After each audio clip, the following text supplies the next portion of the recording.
हदीस पाक में आता है जो ये 5 काम जुम्मे वाले दिन कर ले तो उसकी जन्नत वाजिब हो जाती है। उसमें देखिए ना, जन्नत वाजिब हो जाने वाला अमल है तो ज़िंदगी में कभी एक बार तो करें। उसमें क्या है कि जुम्मे के दिन रोज़ा रखे, जुम्मा पढ़े, किसी मरीज़ की इयादत करे। ये 3 काम तो हम कर सकते हैं। कल रोज़ा सबने रखा होगा, जुम्मा पढ़ेंगे, मरीज़ ख़ानदान में कोई ना कोई मिल जाता है, हो सकता है मस्जिद में मिल जाए। 2 काम है, निकाह में शिरकत करे और जनाजे में शिरकत करे। इसके साथ एक छोटा सा, मैं शायद चेहरों पे मुस्कुराहट भी आएगी और बंदा चाहे तो नेकी कैसे हो जाती है। अच्छा, मुझे चूंकि कल ये 4 काम मुयस्सर है, निकाह मैंने पढ़ाना है मदीना में, तो अब मैं सिर्फ अब अल्लाह खैर करे जनाजा मिल जाएगा तो। लेकिन एक बार क्या हुआ कि एक मुबल्लिग दावत इस्लामी जो थे उनका, मैं इसकी वाक़या बता रहा हूँ कि कोशिश करे तो बंदा कैसे मिल जाता है उसका काम, कि उन्होंने सोचा कि यार सबको बयान करता रहता हूँ और कभी खुद तो ये काम किया नहीं, तो यार चले हम भी कोशिश करें। तो रोज़ा रख के जुम्मा पढ़ा और फैज़ान मदीना में ही वो है, क्या नाम है, शिफा खाना है, तो वहाँ भी चले गए। मरीज़ की आदत भी हो गई, निकाह पढ़ाना था, निकाह भी शिरकत हो गई।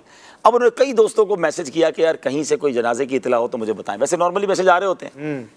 तो 4:45 बजे या 4:50 पे उनको मैसेज आता है कि भाई फैज़ान मदीना के करीब थे वो, कि खारादर के करीब एक जगह है और वहाँ असर के बाद जनाजा है। उन्होंने कहा चलो मैं पहुँचता हूँ। ये वहाँ पहुँचे, वो गलियों के अंदर मस्जिद, वहाँ जब पहुँचे तो अब चूंकि वो मदनी चैनल के मुबल्लिग भी थे तो इलाके वाले हैरान कि ये भाई यहाँ कहाँ से आ गया। अच्छा, वो पहुँचे तो नमाज असर खत्म हो चुकी थी, जनाजा बाहर रखा था। जब मस्जिद वाले बाहर आ रहे थे तो उन्होंने कहा चलो मैं जनाजा पढ़ लूँ, नमाज असर बाद में पढ़ लूँगा।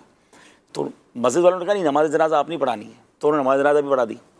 अब जो मैं बात बताना चाह रहा हूँ कि नीयत अच्छी थी अल्हम्दुलिल्लाह माशाअल्लाह। तो हुआ क्या, जब जनाजे से फारिग हुए ना तो एक नौजवान उस मुबल्लिग दावत इस्लामी के पास आकर कहता है कि आप इस इलाके में यहाँ जनाजा पढ़ने कैसे आ गए?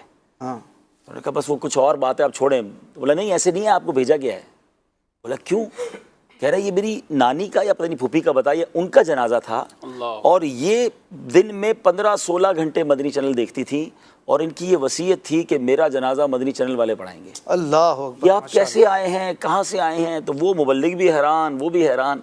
बहरहाल अल्लाह के राज होते हैं, पता नहीं किसको कहाँ कैसे भेज दिया जाता है। लेकिन मैं ये कहना चाह रहा हूँ कि इस तरह की, जैसे हम सहाबा में भी सुनते हैं ना कि नेकियों का मौका ढूंढते थे, लेकिन बहरहाल अल्लाह पाक सबको खैर से रखे। अब जनाजा की तमन्ना नहीं कर रहे, लेकिन जनाजे ऑलरेडी होते हैं। जिस तरह अगर हम तलाश करना चाहें तो खुशी होगी ना कि अब जनाजा पढ़ने की तो सब सवाब है ना। कुछ लोग कहते हैं यार ये 5 चीजें कहाँ पूरी करें। मैंने कहा मैं ये अनाउंस कर देता हूँ, जुम्मे के दिन जो ये 5 काम कर ले उसको 5 लाख मिलेंगे।